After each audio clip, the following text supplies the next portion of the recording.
Good afternoon, ladies and gentlemen, and welcome to your Sunday show. Glad to have you guys here. Anyway, listen, we got a lot going on the next year.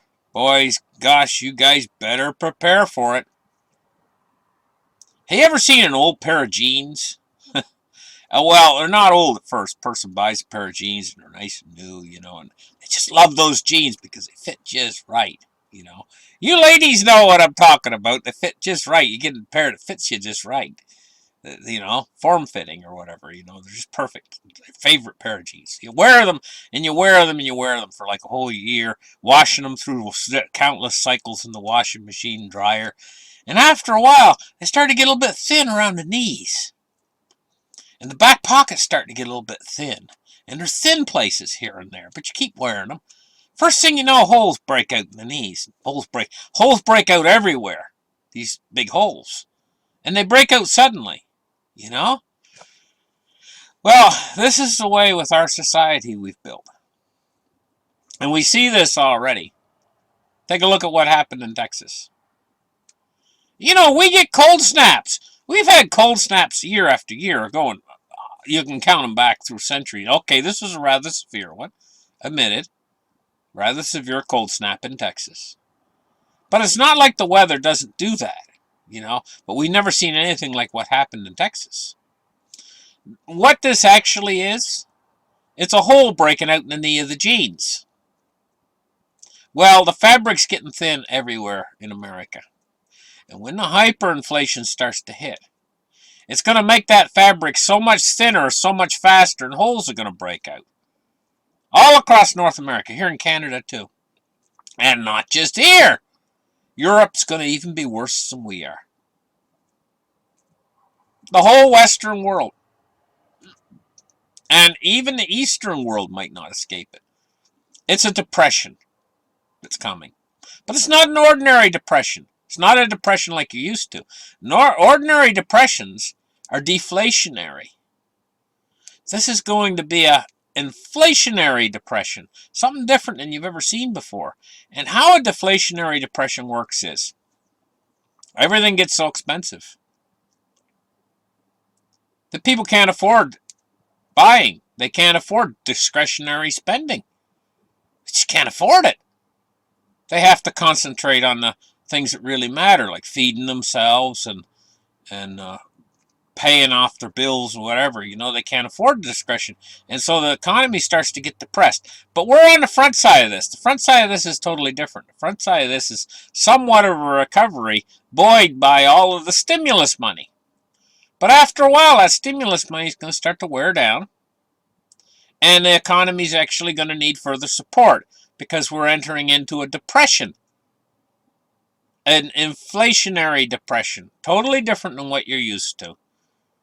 So what happens is they'll have to keep the stimulus coming. They'll be faced with one of two choices here. The Federal Reserve. Either keep the stimulus in the government. Federal Reserve and the government. Which is one is the lender of last resort and the other is the borrower of last resort. The government's a borrower of last resort and the Federal Reserve is the lender of last resort.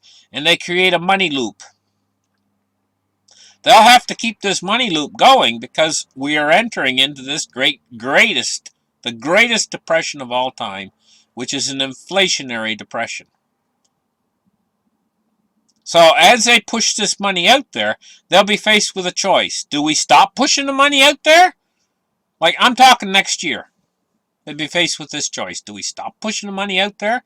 Then we'll see our whole house of cards, everything that we've built, our entire economy sink. Just like it's in quicksand. If we stop. Or do we continue? Well, in Great Britain they have a saying. In for a penny, in for a pound. A pound being their currency. And a penny being the smallest little farthing of their currency, little tiny amount. So if you're in for that much, you might as well go in for a bigger amount because you're already stuck. And this is probably the way it's going to pan out because the politicians, none of them want to take responsibility for having the entire economy sink into quicksand. So, yeah, they'll keep printing. They'll keep stimulating. And as they do, it'll keep requiring greater and greater amounts as prices go higher and higher. And what they've created is they've created a self-perpetuating, self-feeding cycle here that can only lead in the end to hyperinflation. But we're not on the hyperinflation yet. I know you've probably seen YouTube sites that say we're in hyperinflation. No, we're not. We're in the front side of hyperinflation, something that's called the acceleration phase that leads into the hyperinflation. During the acceleration phase, things can actually pick up a bit because money's starting to flow.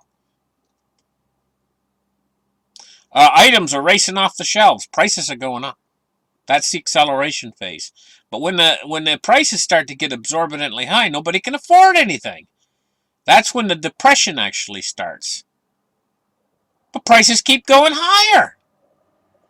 And the depression gets worse, so the government has to print more money. And as they print more money, the higher prices go. And it just keeps feeding on itself. It's a feeding loop.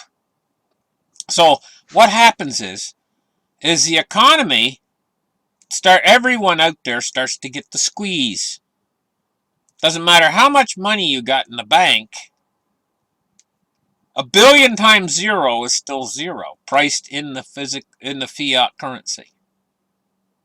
And so then there will be a mad rush and people trying to protect their savings, trying to buy asset classes that are out of the dollar and have no counterparty risk. Only 3 assets, or 4 or 5, there's just a few. Metals. Most metals take up the biggest chunk of that, And I'm not just talking about gold and silver. I'm talking about copper. I'm talking about nickel, even lead, and things like different metals. All the metals you can think of. What's the ones they make those? Palladium. There's a whole slew of them, different metals. I'm trying to think of the one that they make the catalytic converters out of. There's a fellow stopped by my house about a week or two ago, and he's I didn't know what he was here for. And I got an old car, and he says he wanted to buy the catalytic converter. Offered me $100 for the catalytic converter. I'm telling you, it's not just gold and silver, metals, all the metals, right down to aluminum. Gonna be, they're gonna be scavenged because metals are gonna be a big thing, in this deep hyperinflation. They're all gonna hyperinflate in price. Now, actually, what they're doing is deflating in price against the hyperinflating currency. So if you got an old radiator, an old battery hanging around your house, it might be worth a fortune in the fiat currency at some point in time. Real things that exist in the real world that are tangible, are going to go so exceedingly high in value. But think about what that's going to do to the precious metals, gold and silver. Think about what's that going to do to cryptocurrencies. Things that are opposite or opposed to the fiat currencies that are decaying in value. And as they decay in value, they're going to decay faster and faster. So now what about these holes that are going to fray in the world as a result of this? It's like the pair of jeans I used in the original. We're going to get holes appear. Just like it appeared in Texas, but a lot worse because they were able to get the power going again in Texas. When these holes appear, giant holes, maybe 400 or 500 miles across, basically lights out. It's going to be a very dangerous world to live in because you've got to have plans. You've got to have plans for this. You got to think this through, and you got to have a plan, right? And you need a plan A, and you need a plan B. This is what you need. Plan A would be, what can you do around your house to make it more secure?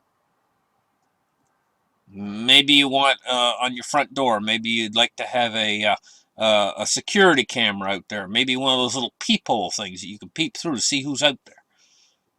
on your door, you know, and if you're in an urban setting, and you might want to think about a safe room inside your house. You can even build it yourself. Doesn't have to be big.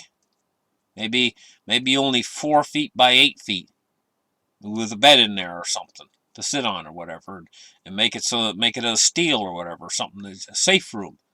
You might want to think about if you're out in a rural setting, you might want to think about big fence.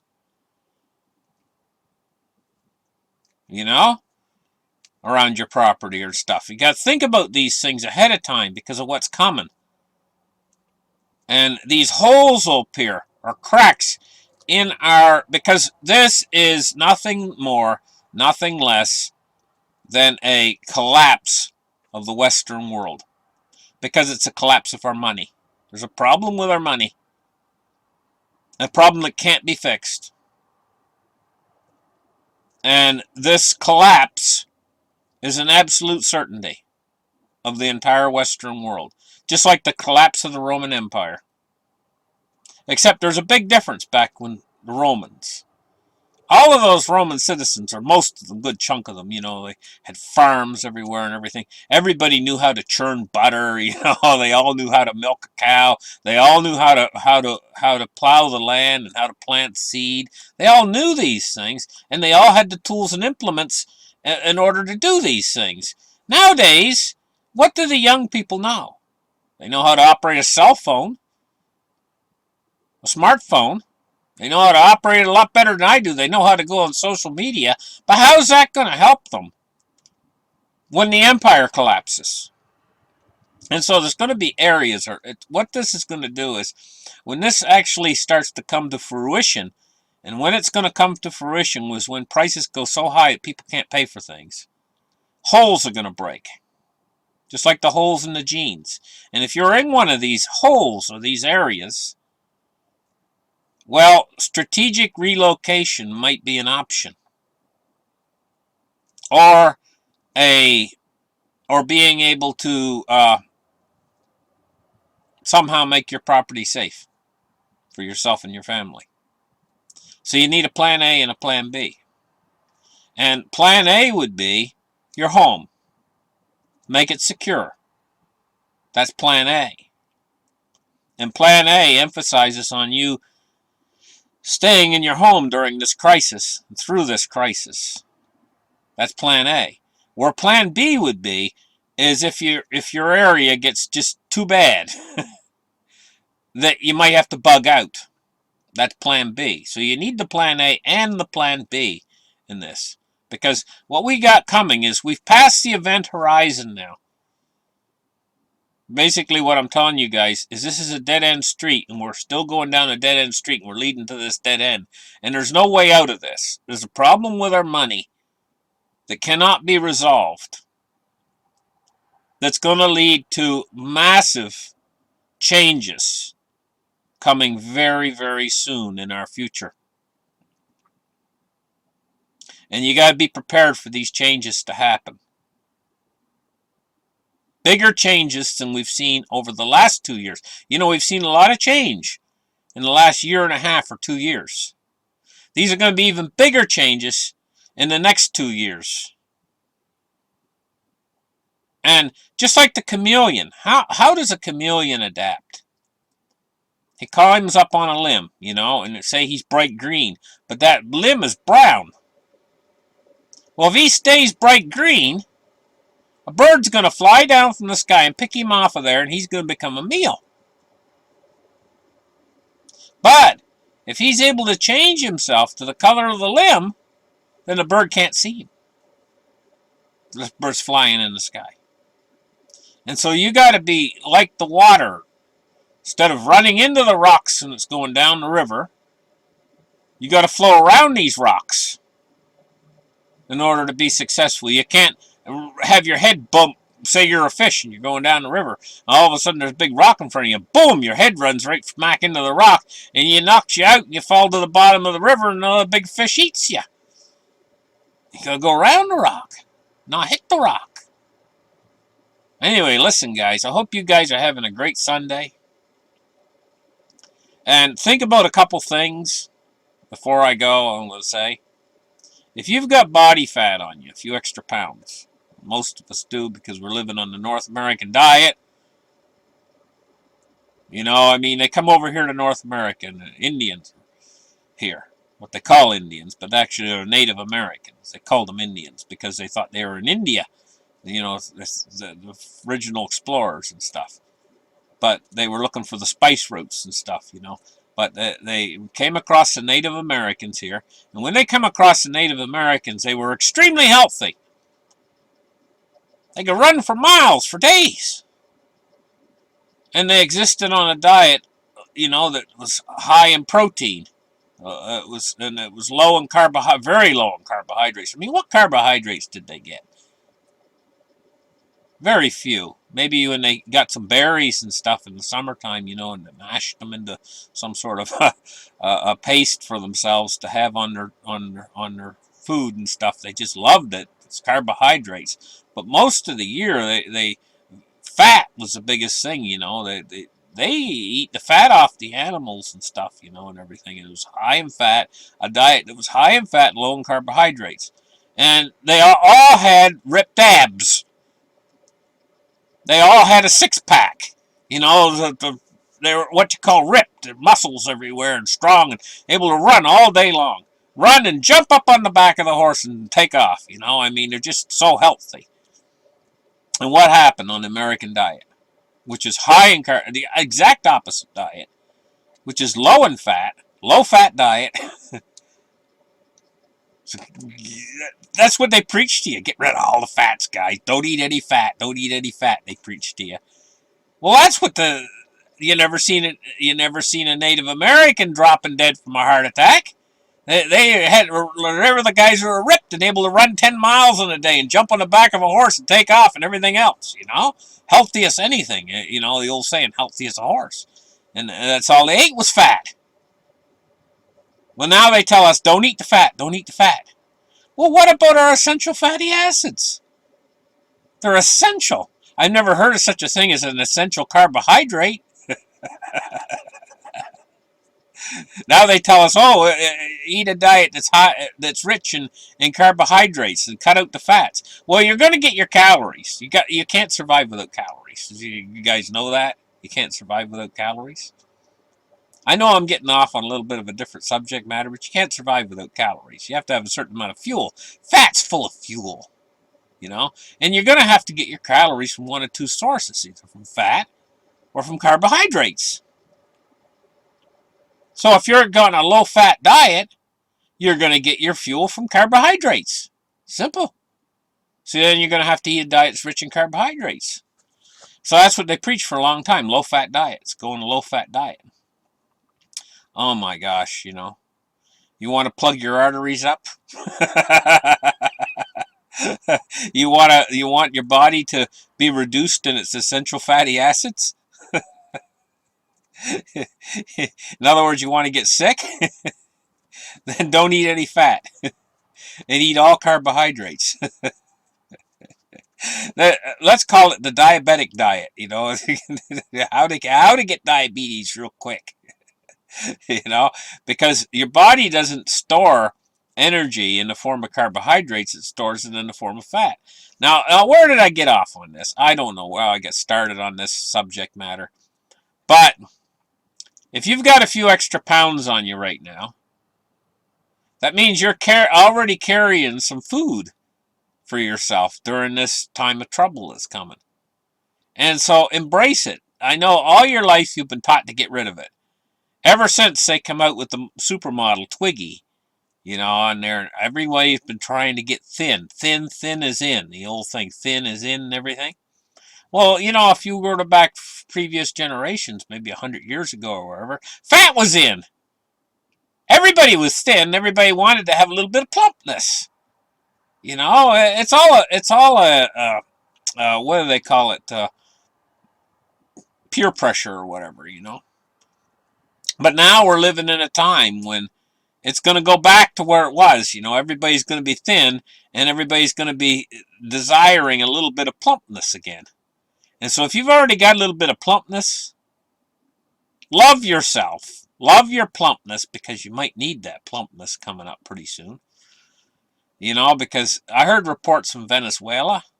I think the average was every citizen lost like 20 pounds or something during their trouble that they had with the hyperinflation. I think the average, you know, they lost a lot of weight. And they're not losing weight because they want to, not because they're on a diet or something like that. They're losing weight because those holes I told you about, the break in the fabric, are breaking everywhere in Venezuela. But the whole world's going to turn into Venezuela very soon.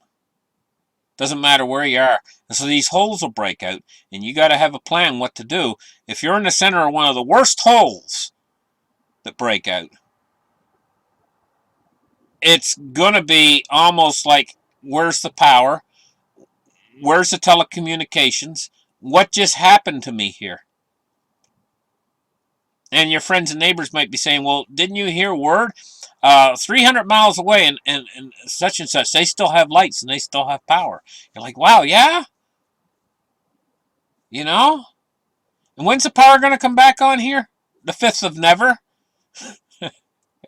You know? And so you have to consider what would be called strategic relocation. And we're already seeing this starting. People moving from one place to another. It's already beginning. But the hyperinflation is going to intensify these things very much.